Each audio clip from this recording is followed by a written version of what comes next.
and the Holy Spirit. Amen. Okay, good morning again, grade 1. Good morning, teacher. Okay, so before you take your seat, kindly pick up the pieces of papers and plastics under your chair.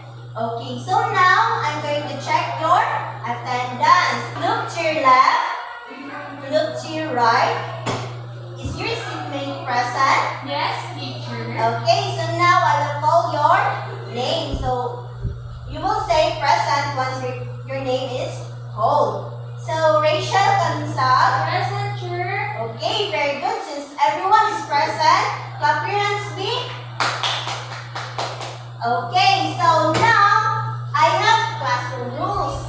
So the first one is listen when the teacher is talking. So maminaw ha, if si teacher kay magtabi. Second is raise your right hand if you want to speak or ask questions. So dili mo answer in chorus. Dili ang left ang ipataas ha, kundi Right. okay, very good. So, be kind and respectful to everyone. Dili magsinumbagay kay masuko si teacher ha. Okay, sir. Okay, very good. So now, before we proceed to another topic, what have we discussed last meeting? Okay, narration. Addition, teacher. Okay, addition. Very good. So let's clap our hands to narration, please. Before we proceed to our discussion, let's have an activity first. Do you want to have an activity? Yes, teacher. Are you excited? Yes, teacher. Okay, this activity is called Shape Scavenger Hunt. So I will group you into 4. This is the group 1, the group 2, the group 3, and the group 4. So you will find the objects that has been hidden in the classroom, okay? Yes, teacher. Okay.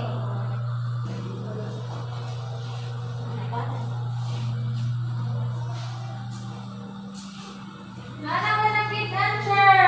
Okay, so how did you find the activity? It is fun? Fun, teacher. Okay, fun. So, what are the things you find while doing the activity? Hanger, ball, notebook, and box. Okay, yan na si narration lang kita siya. Ball, hanger, notebook, and box. Okay. So now, we will have another activity. Yes, sir. Are you excited? Yes, teacher. Okay, so this activity is called Shape Detective. So I have 4 charts. So i-paste ni teacher ha. Yes, teacher.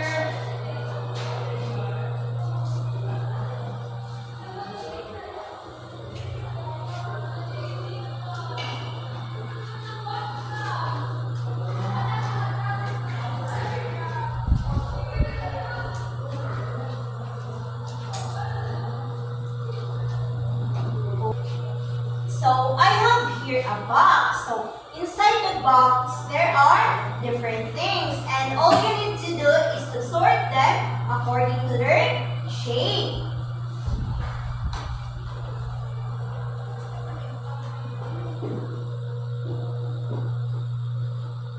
Okay, are you done? Yes, teacher. Okay, so in narration, i-write if pila ka buok.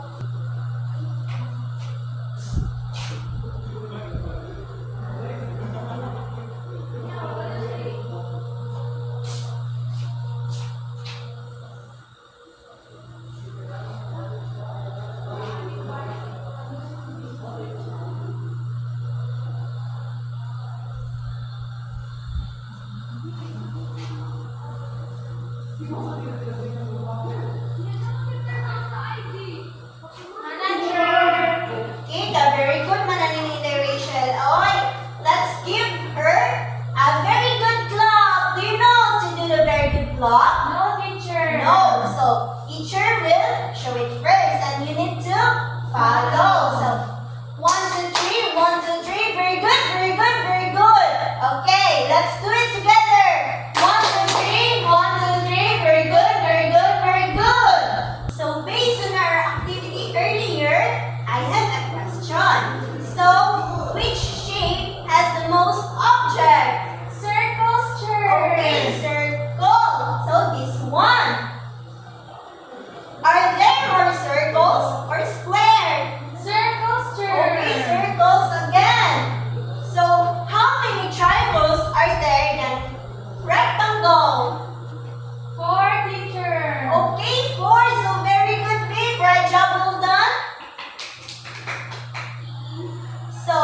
based on our activities, what do you think is our topic?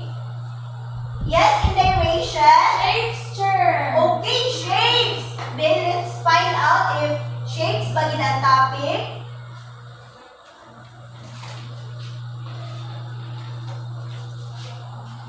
So this morning, we will talk about basic shapes. So today, we will talk about basic shapes. So basic shapes is a geometric figures that may form other shapes and structures. So from basic shapes ko no, kay pwede ta maka-form of laing shapes and structures. So nakakita ba mo mga basic shapes sa inyo ha? Yes, teacher. Okay, so tagain mo mo in direction. Mga plato, teacher. Okay, mga plato. Ano may shape sa plato? Circle, teacher. Oh, circle. So, there are four basic shapes. The first one is circle.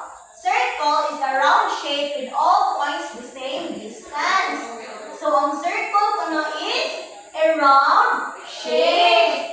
And ang circle kay wala siya side. All points have the same distance. So, from our activity earlier, do you think it is a circle? No, teacher. Do you think this is the circle? No, teacher. Okay, so how about this one? This is circle. That one, teacher. Okay, this one. So, it is the circle. So, the next one is square. So, a square is a four-sided shape with all sides equal in length. So, si square kay four-sided. And all sides kay equal. Okay, do you think No, it's a square? sir. No. How about this one? Yes, teacher.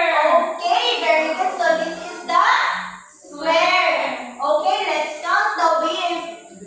Four sides sa square.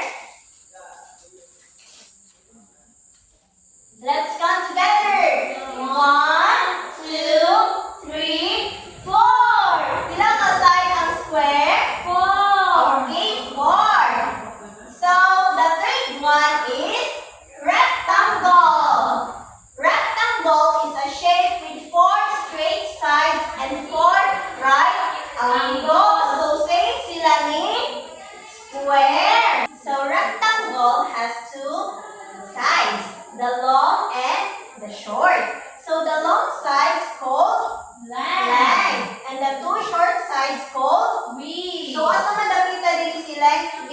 Kanang babaw bubo. Okay, kanina sa babaw o ubos. How about the width? Isig the Aling, short sides. So, the last one is triangle. So, triangle is a three-sided shape with three angles.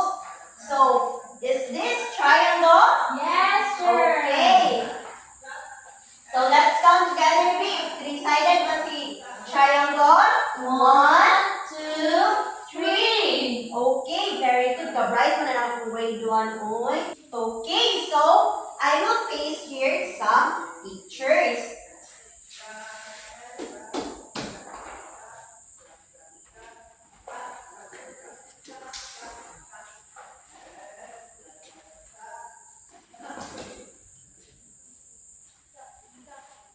Okay, so may I request Rachel to please come here in front.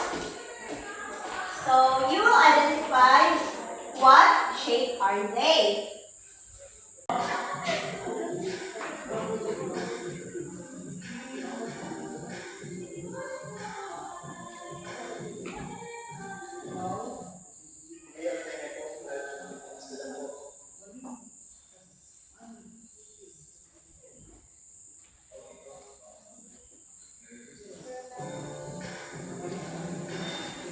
Okay, thank you, Rachel. So give your clap your hands to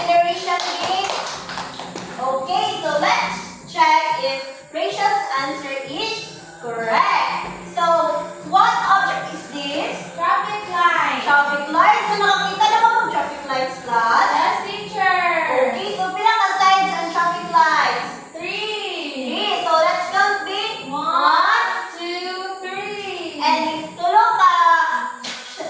ka sides, unsa ganito? Triangle. Okay, triangle. So the next picture is A clock. okay, a clock. So unsa may forma sa clock din? Square. Square. So atong ipon din. 1, 2, 3, 4. Okay, 4 and then equal sides. Yeah. So the third picture is Circle ball. okay, a ball. Na may ball sa house. Yes, sir. Okay, so mag-play mo ball. Yes, sir. Okay, so circle kay wala siya. Side. Okay.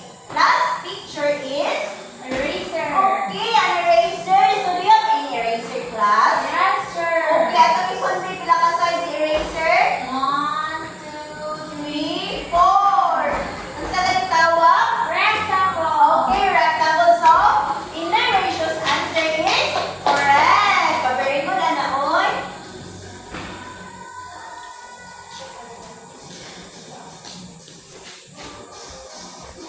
So, since you have fully understood what is basic shapes all about, let's have an activity. So, are you ready? Yes, Okay, sir. kaakit na ako mga pupils, oy. So, you will draw an objects using basic shapes nga makita ninyo sa environment na to. So, for example,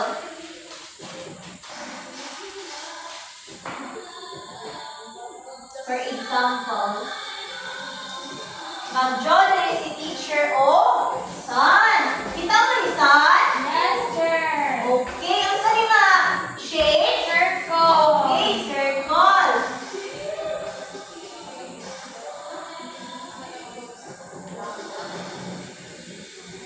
Ane? Triangle. Okay, sa triangle. So, using the circle and triangle na shape, nakapurma si teacher o Sun. okay, very good, sun.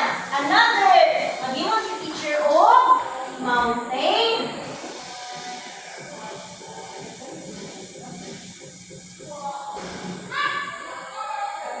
So, using the triangle shape, naka-create si teacher o Mountain. okay, so mga na yung buhaton.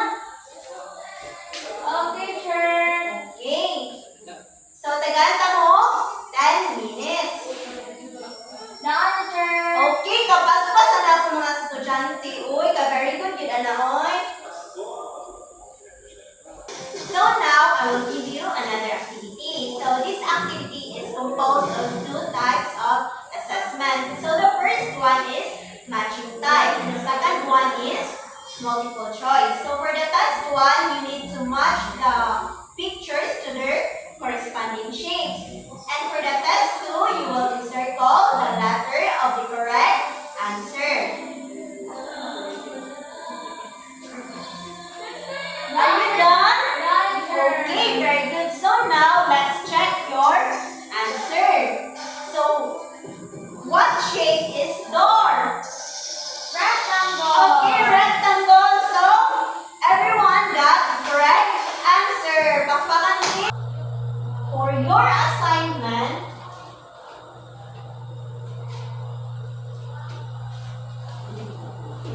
so list at least 4 things that has a different shapes found in your house. So, unsa tong assignment ni teacher? At least 4 kabutang, sir, na may different shape na nasa balat. Okay, so you will write it in your assignment notebook. So, any clarifications, violent reactions? None, sir. Okay, so this is thumbs up and this is thumbs down. So you will show me a thumbs up if you have understood or you have learned something from our discussion. And thumbs down if you are still confused. Okay, so I bet that you have learned something from our lesson today. So goodbye and thank you, grade 1. Goodbye and thank you, teacher. High school and Jakarta.